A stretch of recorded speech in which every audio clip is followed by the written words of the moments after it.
A piece of wire of resistance 20 ohm is drawn out so that its length is increased to twice its original length. Calculate the new resistance of the wire. इसमें कह रहा है एक wire का piece लिया गया है. अब वो वायर किसी भी मटेरियल का हो सकता है, चाहे कॉपर हो चाहे एल्यूमिनियम हो, कोई भी वायर हो सकता है किसी भी मटेरियल का. तो ये मैंने देखिए एक लिया है, पीस लिया वायर का.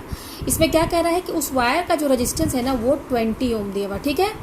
अब क्या कह रहा है कि अगर हम इस वायर की लेंथ को इंक्रीज कर दें so that its length is increase to twice its original length, मतलब कि ये जो पहली वाली जो वायर हमने लिया था, वायर का जो पीस, इसको हम अगर स्ट्रेच करें, खींचें, इतना इसको हम खींचें कि इसका जो लेंथ हो वो पहले वाले से डबल हो जाए. ठीक है. तो देखिए मैंने ये वायर लिया है, इसका लेंथ, क्योंकि लेंथ तो दिया नहीं है तो हम सपोज कर लेते हैं कि उस वायर का लेंथ L है. ठीक है. अब इस लेंथ को हमने इंक्रीज किया, मतलब कि इसको हमने खींचा, इस तरीके से खींचा कि जो हमें वायर मिल रहा है उसका लंबाई पहले से दुगना हो चुका है, यानी कि पहले L था तो अब ये 2L हो गया. तो आप यहाँ देख सकते हैं, अगर आप कोई वायर लीजिए, उस वायर को आप खींचिए, कि खींचेंगे तो आपको क्या दिखेगा, उसकी लंबाई बढ़ेगी प्लस उसकी जो थिकनेस है वो भी कम हो जाएगी.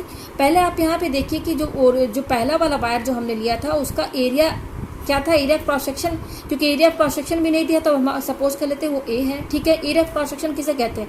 अब वायर के लास्ट में एंड में देखेंगे आपको ये गोल पोर्शन दिखेगा, ये सर्कल की शेप में होता है. ठीक है ना. तो सर्कल है तो इस सर्कल का एरिया होगा, तो इसी को एरिया ऑफ क्रॉस सेक्शन कहा गया. ठीक है. तो आप किसी भी वायर को जब स्ट्रेच करेंगे तो ये क्या होगा, वायर जो है और पतली हो जाएगी. तो देखिए यहाँ मैंने बना दिया, ये इसी वायर को जब मैंने खींचा तो ये वायर हो गया, लंबा हो गया, पहले वाले से डबल हो गया, प्लस ये अब क्या होगा, इसका एरिया क्रॉस सेक्शन क्या होगा, अगर लेंथ इसकी डबल हो जाएगी तो एरिया क्रॉस सेक्शन क्या होगा, क्योंकि ये पतला हो जाएगा तो ये हाफ हो जाएगा एरिया हमारा. आप कोई भी चीज़ को खींचेंगे तो वो तो पतली ही हो जाएगी ना, तो एरिया तो घट जाएगा, उसका हाफ हो जाएगा. तो ये देखिए मैंने डायग्राम अब मैंने न्यू बना दिया है इस वायर को जब हमने स्ट्रेच किया. तो पहले जो ओरिजिनल वायर था ये वाला, इसका हम रेजिस्टेंस जो फॉर्मूला लगता है R equal to rho L upon A. ठीक है. इसमें इस वाले वायर का रेजिस्टेंस ये है और रेजिस्टेंस कितना दिया हुआ R, इसका रेजिस्टेंस दिया हुआ है R इक्वल टू 20 ओम. ठीक है.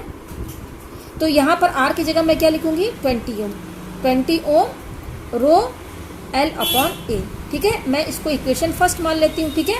ये आपको समझ में आ रहा है ना, ये इस वायर का ये फॉर्मूला है रेजिस्टेंस निकालने का, क्योंकि ये किसी चीज़ का वायर होगा, चाहे कॉपर एल्यूमिनियम कोई भी मटेरियल का वायर होगा तो इसकी अपनी एक रेजिस्टिविटी होगी. तो वो रेजिस्टिविटी रो तो फिक्स है, और लेंथ क्या है इसका हमने, क्योंकि लेंथ बताया नहीं तो हमने L माना था तो L लिख दिया, और इसका एरिया क्रॉस सेक्शन भी नहीं पता था तो हमने उसको A मान लिया. तो इस हिसाब से इस वायर का रेजिस्टेंस ये होगा. ठीक है. और इस वायर का रेजिस्टेंस कितना दिया हुआ है, गिवन 20 ओम दिया हुआ है. अब हमने जब वायर को स्ट्रेच किया तो लेंथ क्या हो गई, डबल हो गई. कह रहा है increase to twice is original length, मतलब कि ओरिजिनल लेंथ का डबल हो जाएगा. हमें क्या यहाँ निकालना है, जब यहाँ पर लेंथ डबल हो जाएगी और area of cross section half हो जाएगा तो ऑब्वियस सी बात है इसमें रेजिस्टेंस भी तब चेंज हो जाएगा. तो अब इस वायर का जो रेजिस्टेंस चेंज होगा हम उसको मान लेते हैं R डैश. ठीक है. इस केस में जो रेजिस्टेंस होगा उसमें भी यही फॉर्मूला यूज होगा, क्योंकि रो तो इसमें भी वही रहेगा जो इसका है रेजिस्टिविटी. रो क्या है, रेजिस्टिविटी है. अब ये दोनों सेम ही वायर है, हमने सेम ही वायर को टेस्ट किया है, तो सेम वायर है वो किसी का भी हो सकता है, तो उसकी रेजिस्टिविटी तो सेम रहेगी, तो रो हमारा सेम रहेगा. ठीक है. अब L देखिए, L क्या है, क्योंकि लेंथ डबल हो गया है तो अब जो लेंथ यहाँ पर होगा वो लेंथ हम मान लेते हैं L डैश, जो कि क्या हो गई है, ओरिजिनल वाले लेंथ से डबल हो गया.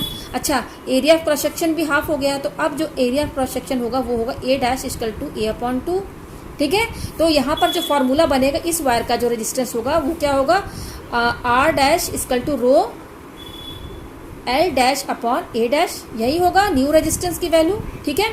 अब देखिए यहाँ पर ये रो लिख दीजिए आप, यहाँ पे L डैश की जगह क्या लिखेंगे, 12, क्योंकि लेंथ डबल हो गई तो 12 लिखेंगे अपॉन ये A डैश क्या है, A डैश क्या है हमारा, क्योंकि एरिया ऑफ क्रॉस सेक्शन देखिए यहाँ पर इसकी जो मोटाई है पहले वाले वायर से कम हो गया है, तो ये A है था पहले, तो अब A अपॉन 2 हो जाएगा, हाफ हो जाएगा. तो इसकी जगह हम A डैश की जगह क्या लिखेंगे, A अपॉन 2 लिख देंगे. ठीक है. इसको जब आप सॉल्व करेंगे तो ये क्या हो जाएगा, 2 रो, ठीक है, इंटू 2L अपॉन A हो जाएगा. ठीक है. इसको हम ऐसे भी लिख सकते हैं, 4 रो L अपॉन A लिख दिया हमने. तो हमारा यहाँ पर रेजिस्टेंस क्या है, new resistance R dash equal to 4 rho L upon A. ठीक है. और ये क्वांटिटी किसके बराबर है, यहाँ पे देख सकते हैं ये कितने के बराबर है, देखिए रो एल अपॉन ए किसके बराबर है 20 ओम।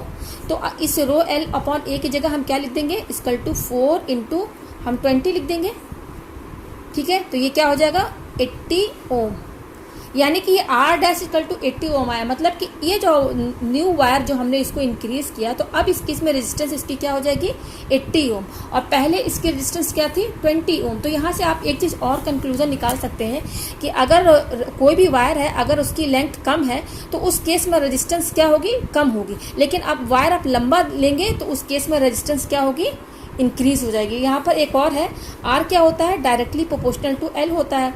अगर आप लेंथ बढ़ाएंगे तो रेजिस्टेंस भी बढ़ेगा, ठीक है, और लेंथ अगर आप घटाएंगे तो रेजिस्टेंस भी आपकी डिक्रीज होगी, ठीक है। तो यहाँ पर वही हो रहा है, देख सकते हैं इस वायर का लेंथ जब डबल हो गया तो रेजिस्टेंस देखिए इंक्रीज हो गया 80 ओम। तो हमें यही न्यू रेजिस्टेंस निकालना था न्यू वायर का।